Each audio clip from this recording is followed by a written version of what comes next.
The sun hung low over the desert training base, turning the sand a deep gold as dust clouds drifted across the courtyard. Soldiers stood in formation, boots planted firm, eyes fixed on the man walking beside the commanding general, none other than action legend Steven Seagal. He had been invited to the base for a special demonstration. Most of the troops were excited, but one man wasn't. General Briggs. Old school, hard as steel, and absolutely convinced that Hollywood martial artists were soft. As Steven Seagal walked calmly beside him, hands folded behind his back, the general's jaw tightened. "Let's see if the movie star can handle real discipline," he muttered under his breath. They reached the center of the training circle. Soldiers gathered around, murmuring in anticipation. Steven stood relaxed, serene, his expression unreadable. The general paced around him like a wolf circling prey. "Men," General Briggs barked. "Today, Mr. Seagal will attempt to show you some of his techniques, and I will personally test his reactions." Some soldiers exchanged uneasy glances. "Test," one whispered. "What does that mean?" Steven simply nodded, still silent. Then the general stepped forward. Too close. Uncomfortably close. Before anyone could react, the general lunged. His fist knotted into Steven's hair, yanking it violently backward. Gasps exploded around the circle. Steven's head snapped back from the sudden pull, but his body remained astonishingly steady, grounded like a mountain. He didn't raise a hand, didn't flinch. He simply stared straight ahead, expression calm, almost meditative. The general leaned in, tightening his grip with a cruel smirk. "What's wrong, Seagal? Can't handle a little pressure?" The soldiers looked horrified. This wasn't part of any demonstration, they all knew it. The general wasn't testing skill. He was trying to humiliate him. Yet Steven's breathing stayed slow, controlled, a storm building behind still waters. The courtyard fell silent. You could hear the wind sliding through the fence wire. Every soldier's eyes were locked on Steven, waiting, wondering. What was he going to do? How was he going to react? Why wasn't he fighting back? And then it hit them. Something massive was about to happen. Because Steven Seagal wasn't staying still out of fear. He was staying still out of choice. For several seconds, no one moved. No one breathed. The desert wind carried the sharp whistle of tension running through the soldiers' ranks. General Briggs still had his fist wrapped tightly in Steven Seagal's hair, yanking his head back at an angle that would have made any ordinary man cry out. But Steven didn't. His boots stayed planted, knees slightly bent, posture balanced like he was rooted into the earth itself. The general sneered, his voice dripping with mockery. "Not so tough now, are you? I thought you were some kind of martial arts master." A ripple of shock spread through the circle of soldiers. Nobody had expected this. Not from the general, and certainly not to Steven Seagal. One of the younger soldiers, Private Harris, swallowed hard. He whispered to the guy beside him. "He's really grabbing him by the hair. Is this even allowed?" Corporal Diaz shook his head. "This isn't training. This is ego." General Briggs tugged even harder. Steven's hair tightened at the roots, but his expression didn't change. He didn't blink, didn't twist, didn't break posture. Instead, he tilted his eyes slightly, calmly observing the general the way a seasoned warrior studies a storm, without fear, only patience. "Look at him," the general barked at the troops. "Can't even defend himself." The general laughed loudly, trying to get the soldiers to join in, but the courtyard stayed painfully silent. Steven inhaled slowly, not angry, not intimidated, just breathing with deliberate control. "General," Steven said quietly, "you don't have to do this." "Oh, I think I do." The general leaned closer, his face inches from Steven's. "I don't need movie tricks. I need to show my soldiers what a real fighter looks like." Private Harris felt his stomach twist. Is he seriously taunting Steven Seagal? Does he want to die? The general yanked again. This time, a few soldiers winced. Steven's hand rose halfway, then stopped. He didn't grab the general's wrist, didn't push, didn't strike. He simply let his hand hover, close enough to defend, but far enough to show restraint. "I'm giving you a chance to let go," Steven whispered. The tone wasn't threatening. It wasn't angry. It was the calm, steady voice of a man who knew exactly what he was capable of and chose peace instead. The general scoffed. "Oh, you giving me a chance? You think you're in control here?" He twisted Steven's hair backward again, this time pulling him off balance just slightly. Steven shifted his footing and anchored himself instantly, as if gravity bent in his favor. The soldier's eyes widened. The general noticed too. A flicker of confusion crossed his face. Steven was clearly stronger, calmer, and more stable than the general expected. That only made him angrier.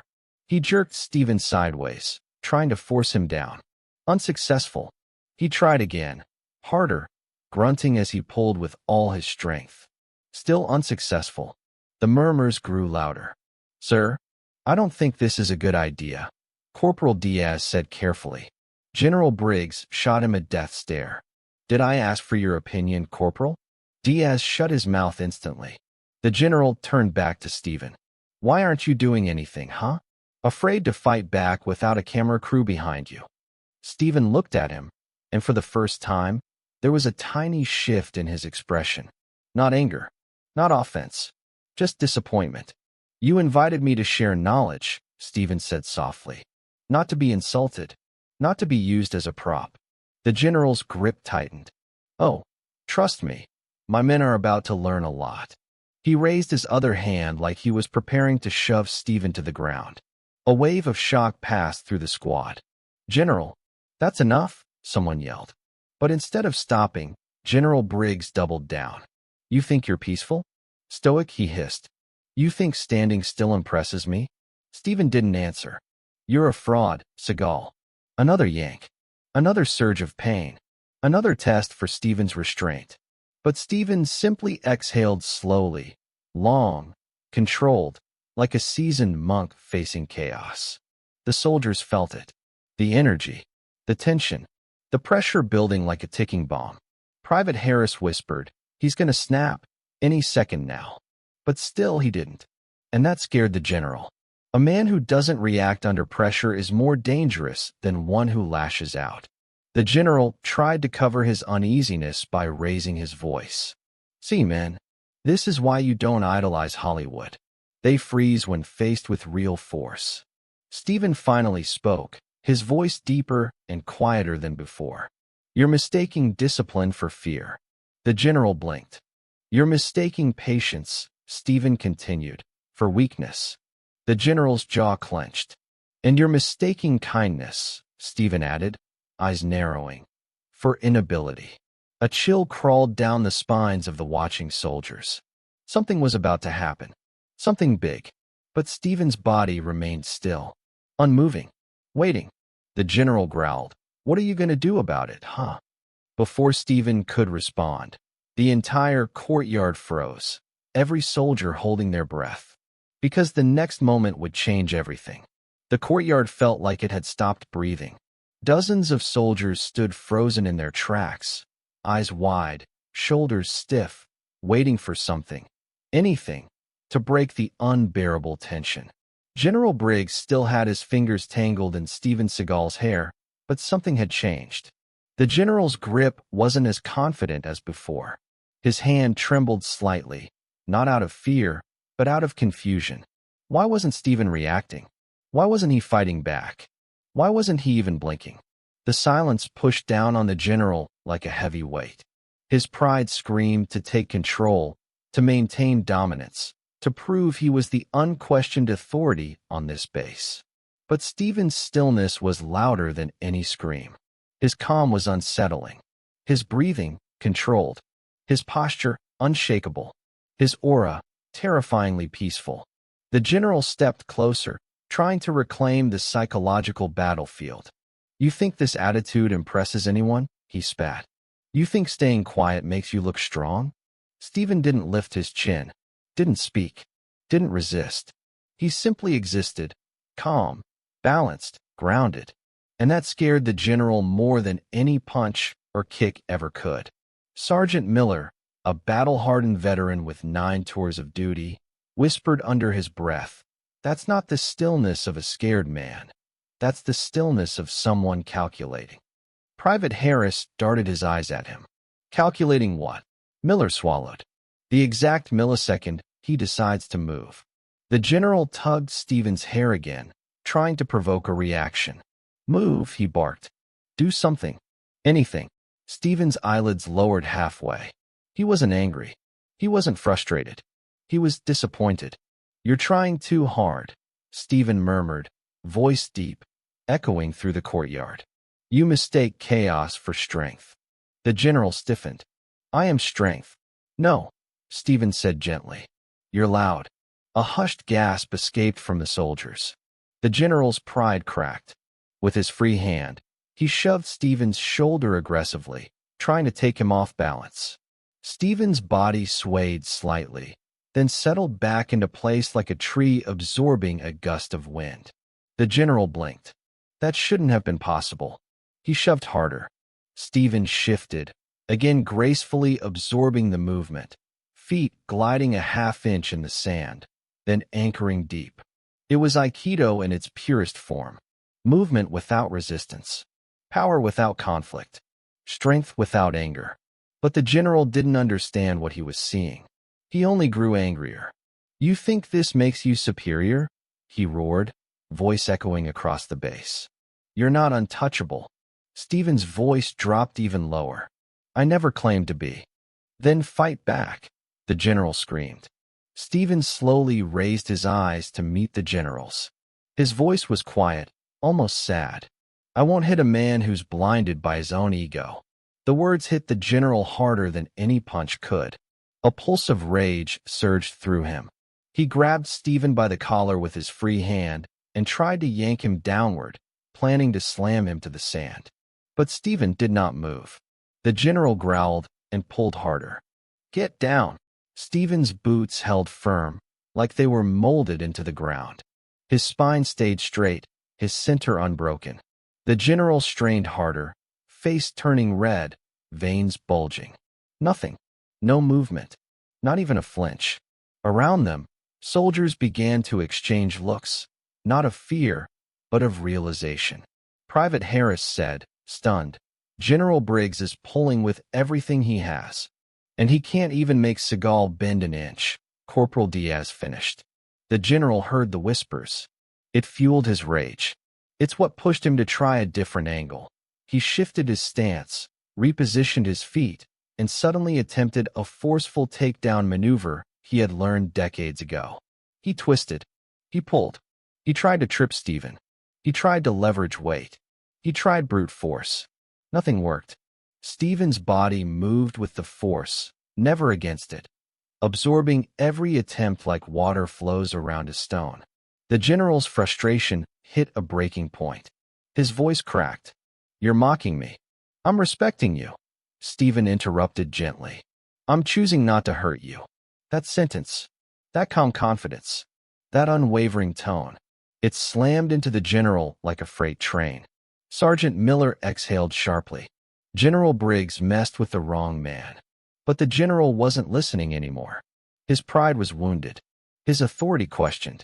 His image shrinking in front of his own men. And so he made a fatal mistake. He snapped. Not physically, but mentally. He snarled, releasing Steven's collar, but keeping the fist clenched in his hair. He took a wide stance, twisted his hips, and prepared to hurl Steven Seagal to the ground with everything he had. Several soldiers shouted in warning. General, stop. This isn't right. He's going to get hurt. But it was too late. General Briggs pulled with the strength of a man desperate to reclaim dominance. This was the breaking point. Steven's eyes opened fully. His breath deepened. His stance shifted, barely noticeable, but enough. This was no longer about respect. No longer about patience. No longer about ego. This was about preventing unnecessary harm. Steven whispered only 2 words, and the entire courtyard felt the shift. A storm was coming, and it was Steven, calm, controlled, and finally ready to act. For a heartbeat, the entire base fell into a vacuum of silence. No wind, no footsteps, no breathing loud enough to notice. General Briggs stood planted in front of Steven Seagal, fists still locked in his hair, body tensed like a predator ready to lunge. But something had changed in the air, something none of the soldiers could ignore. Steven's tone, his posture, those two final words. Enough now. It shifted the atmosphere like a sudden pressure drop before a hurricane. Private Harris whispered, "Oh no, he's finally gonna move." Sergeant Miller nodded slowly. "And the general won't like what happens next." But before either man could blink, a voice cut through the tension from the far end of the courtyard. "What the hell is going on here?" A tall, broad-shouldered man in desert fatigues stormed toward the scene, with two MPs scrambling to keep up. His rank glinted in the sunlight. Colonel Rourke, commander of the entire installation. He looked furious. The soldiers around instantly snapped to attention. The general didn't release Steven, but his grip faltered when he saw who was approaching. Rourke's boots hit the sand heavy, each stomp echoing through the courtyard.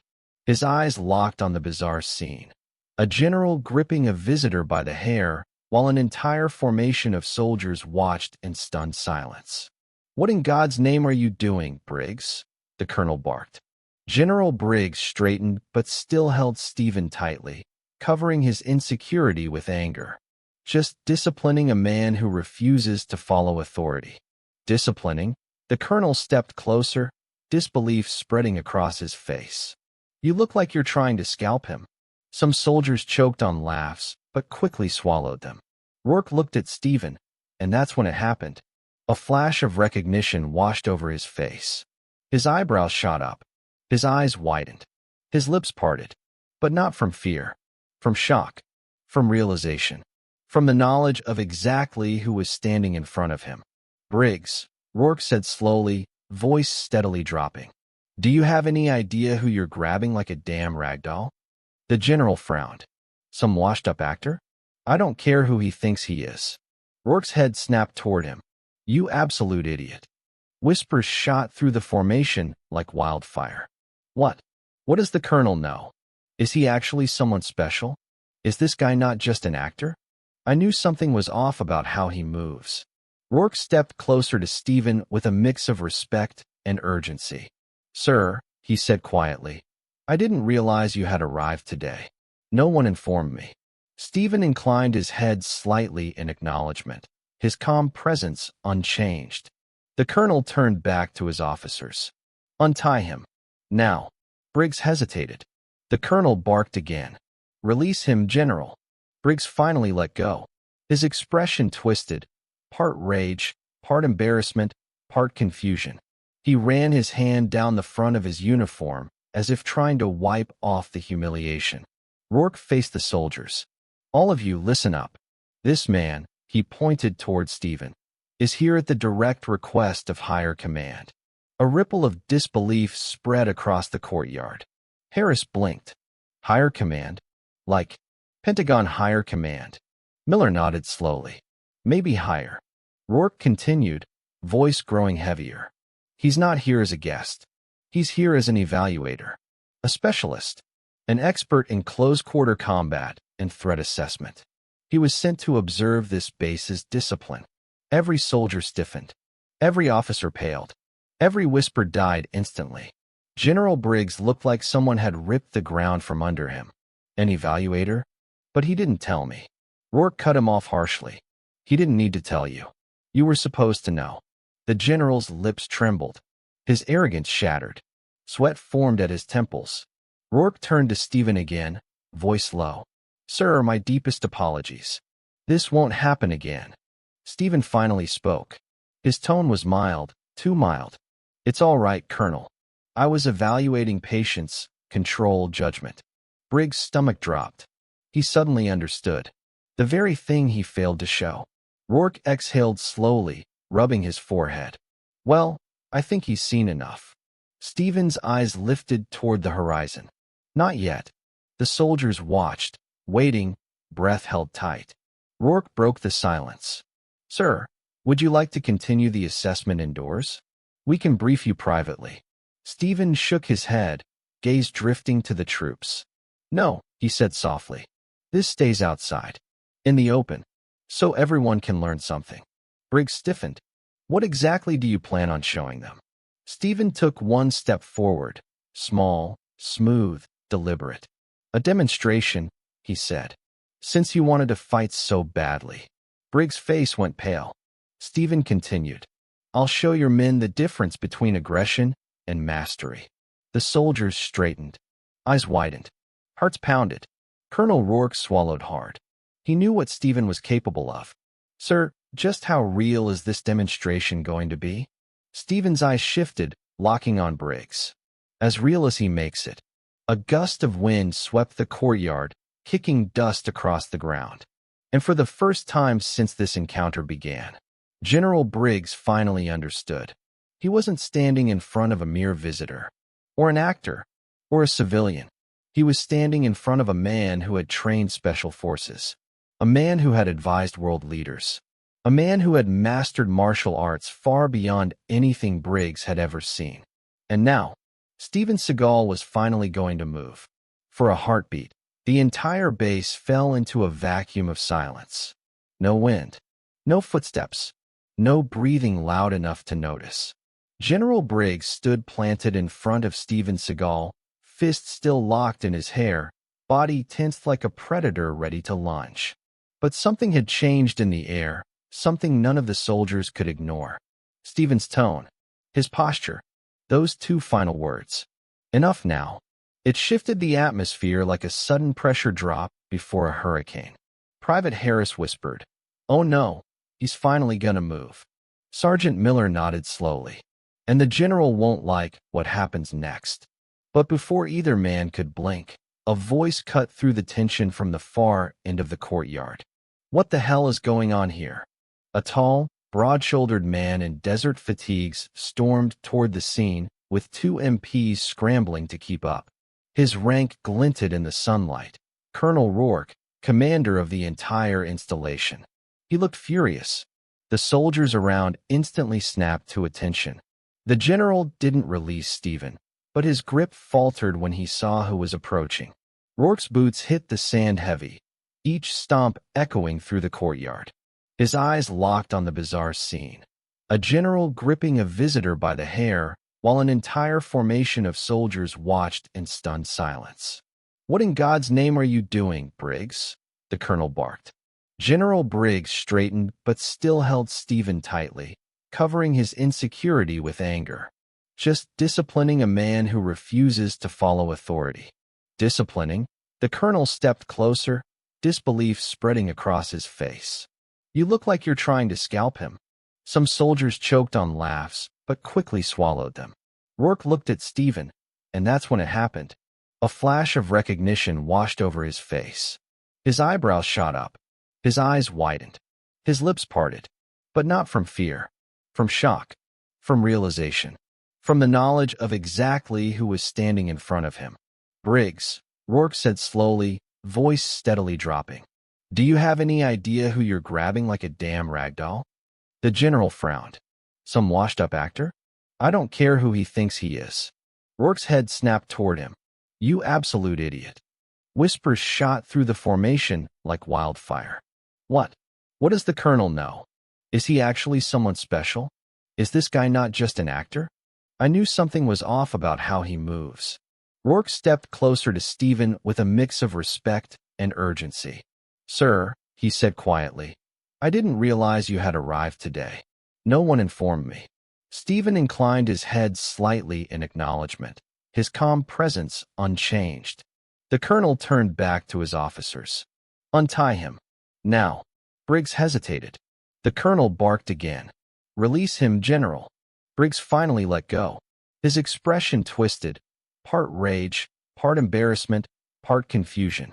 He ran his hand down the front of his uniform, as if trying to wipe off the humiliation. Rourke faced the soldiers. "All of you, listen up.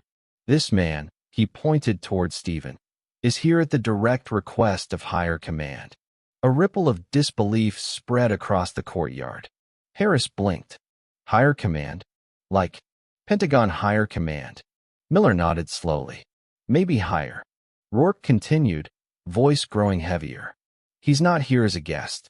He's here as an evaluator, a specialist, an expert in close-quarter combat and threat assessment. He was sent to observe this base's discipline. Every soldier stiffened. Every officer paled. Every whisper died instantly. General Briggs looked like someone had ripped the ground from under him. An evaluator? But he didn't tell me. Rourke cut him off harshly. He didn't need to tell you. You were supposed to know. The general's lips trembled. His arrogance shattered. Sweat formed at his temples. Rourke turned to Steven again, voice low. Sir, my deepest apologies. This won't happen again. Steven finally spoke. His tone was mild, too mild. It's all right, Colonel. I was evaluating patience, control, judgment. Briggs' stomach dropped. He suddenly understood. The very thing he failed to show. Rourke exhaled slowly, rubbing his forehead. Well, I think he's seen enough. Steven's eyes lifted toward the horizon. Not yet. The soldiers watched, waiting, breath held tight. Rourke broke the silence. Sir, would you like to continue the assessment indoors? We can brief you privately. Steven shook his head, gaze drifting to the troops. No, he said softly. This stays outside. In the open. So everyone can learn something. Briggs stiffened. What exactly do you plan on showing them? Steven took one step forward. Small, smooth, deliberate. A demonstration, he said. Since you wanted to fight so badly. Briggs' face went pale. Steven continued.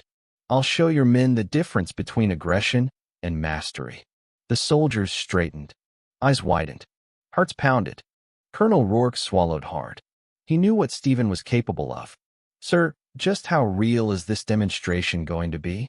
Steven's eyes shifted, locking on Briggs. As real as he makes it. A gust of wind swept the courtyard, kicking dust across the ground. And for the first time since this encounter began, General Briggs finally understood. He wasn't standing in front of a mere visitor, or an actor, or a civilian.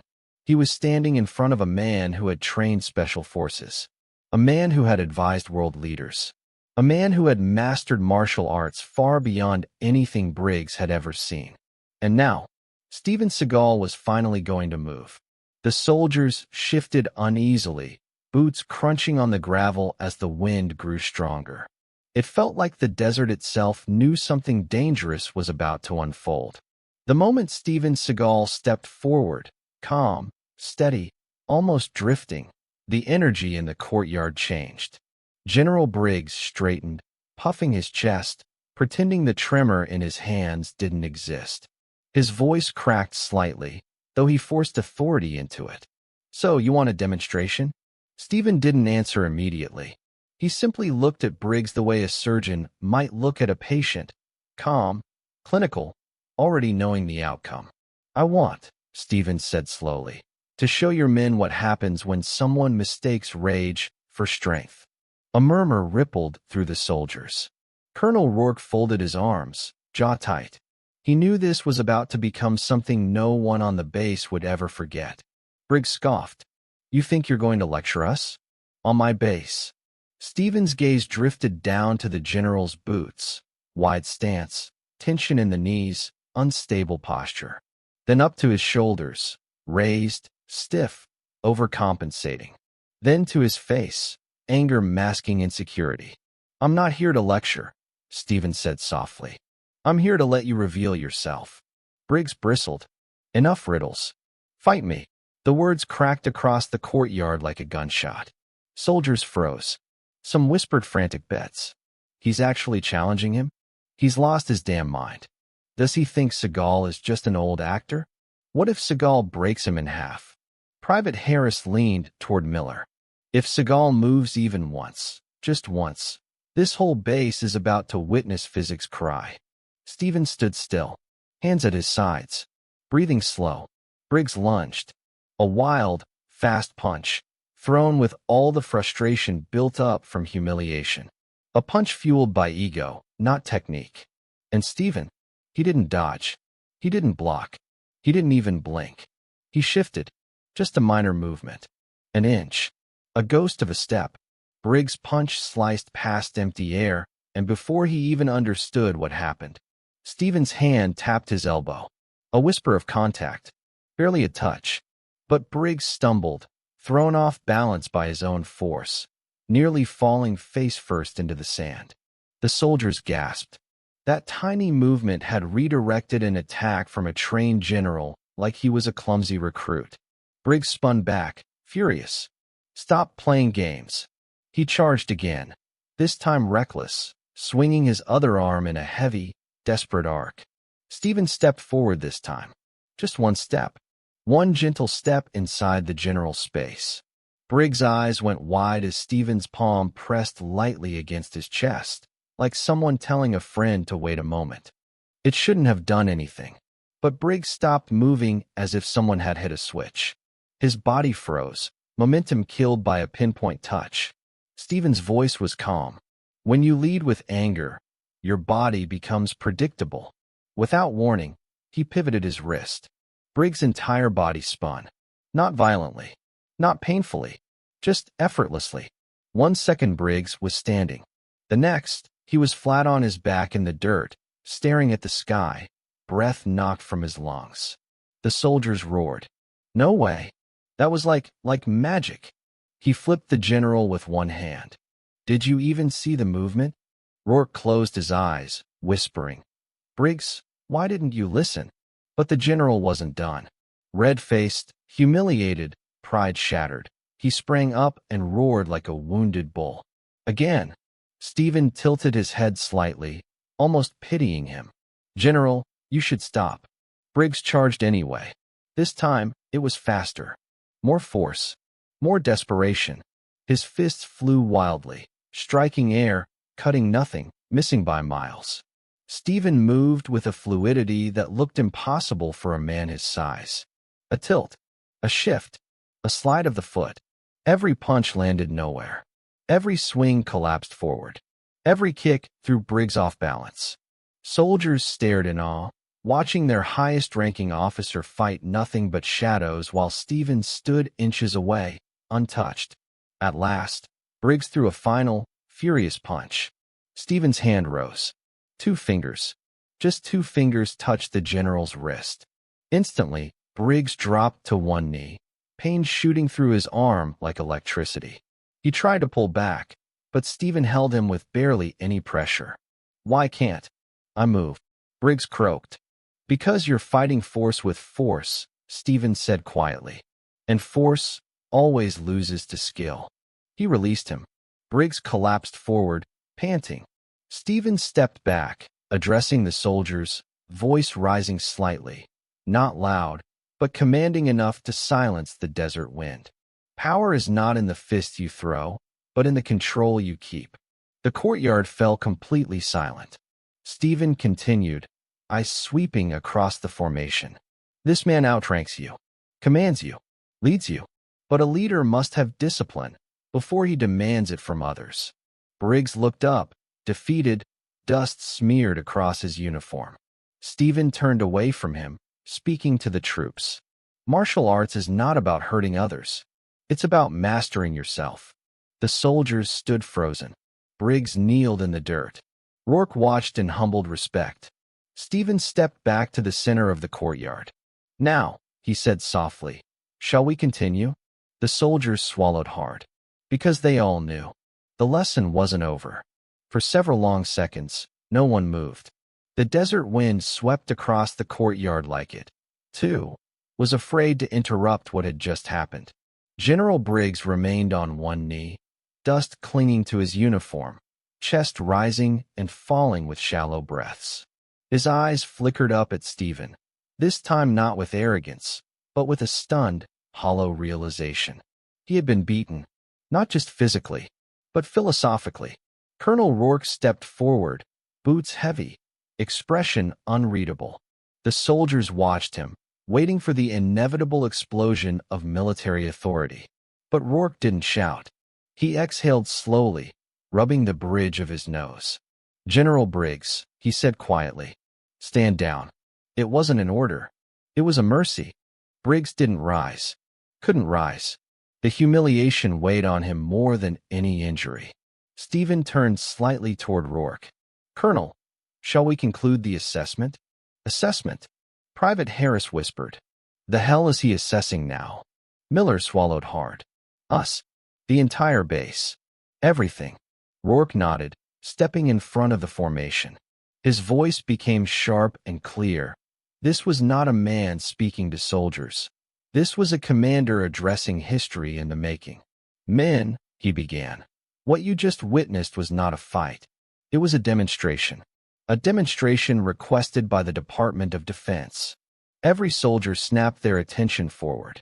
Rourke continued. "For months, the Pentagon has been evaluating combat readiness across major bases. Not just equipment, but discipline, composure, command structure." He paused, letting the weight sink in. "And they sent one of their top external evaluators to observe us personally." All eyes turned toward Steven. Briggs' face drained of color. Steven's presence, his stillness, his confidence, his unshakable control, finally made sense to the troops. Rourke's voice dropped into something close to awe. This man is not just an actor. He is not a guest, or a visitor, or a public figure invited for morale. He looked directly at Steven. He is a certified instructor for multiple international law enforcement agencies, an advisor to special operations groups, and a specialist in close-quarter combat theory. When higher command wants to know how a base handles real pressure. Rourke gestured to the courtyard. "They send him." A collective gasp rose from the formation. "He's that Steven Seagal," Harris whispered. Miller nodded slowly. "The one who trained foreign units. The one who lectures on combat psychology. The one who has clearance levels we'll never even hear about." Briggs stumbled to his feet, shame burning across his face. But he didn't identify himself. Steven turned his gaze on him, calm yet piercing. "You never asked," he replied. "You saw only what you wanted to see." The words sliced deeper than any physical strike. Rourke continued. "General Briggs, your behavior today will be included in the evaluation report. As of this moment, you are relieved of command pending review." A shockwave ripped through the soldiers. Briggs staggered back. "No, Colonel, this is my base." "My—" Steven cut him off softly. "No base belongs to someone who cannot control himself." Rourke nodded solemnly. "Escort him to the administrative hold." Two MPs approached. Briggs looked like a man watching his entire identity crumble. "This isn't over," Briggs muttered, voice trembling as he was led away. Steven watched him go, not with triumph, not with scorn, but with a quiet sadness. Then he turned back to the troops. "For years," he began, his voice steady, "I've seen good soldiers held back by bad leadership. Men with discipline being ordered by men with ego. Strength wasted on commands driven by insecurity. The soldiers listened with the intensity of men hearing the truth spoken aloud for the first time. Your general wasn't wrong because he challenged me," Steven continued. "He was wrong because he let anger guide him. Anger clouds judgment. Rage destroys clarity. A soldier without control is a weapon without safety." He paced slowly, hands behind his back. "Look around you. The world is changing. Warfare is changing. Your training must evolve as well. Precision over power. Calm over chaos. Mastery over muscles." He stopped in the center of the courtyard.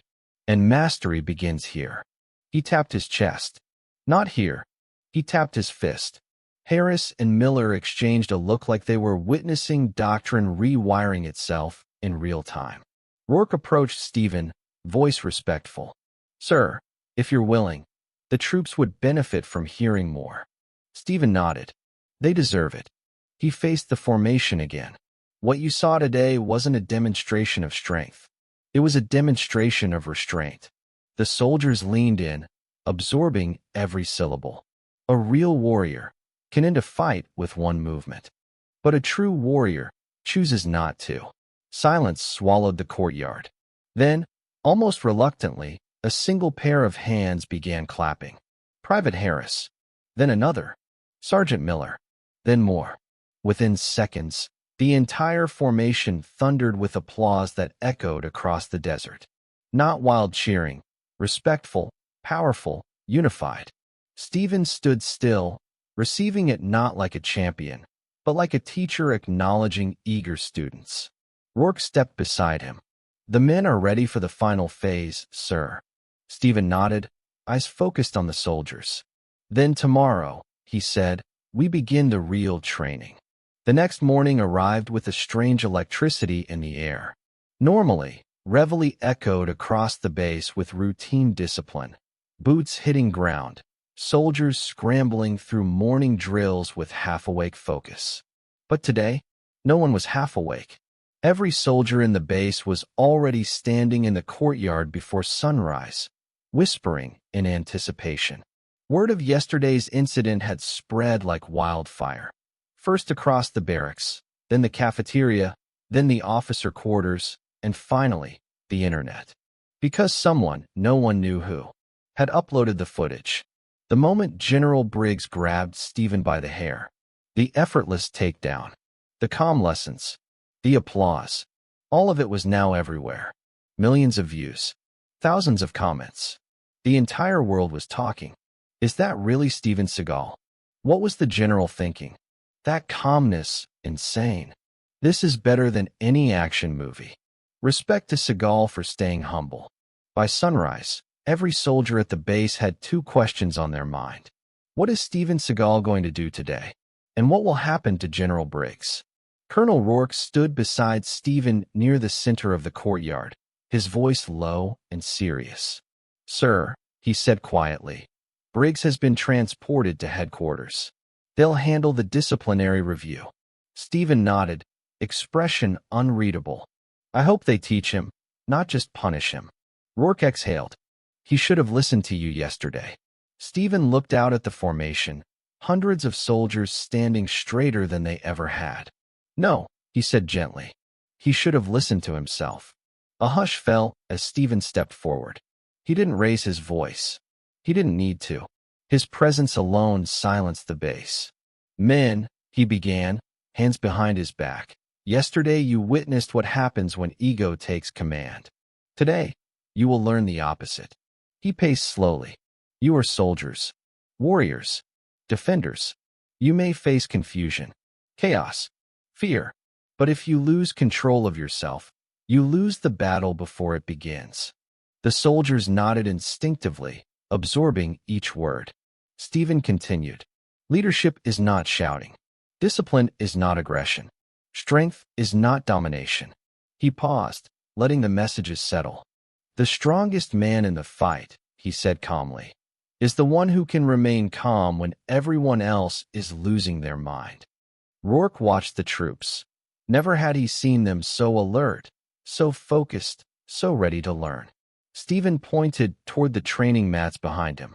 "Today, you will learn to move with precision. You will learn to disarm without violence, to neutralize without hatred, to win without becoming the enemy." Then, almost with a smile, "Let's begin." The next 6 hours became legendary. Steven flowed through demonstrations with an ease that left soldiers speechless.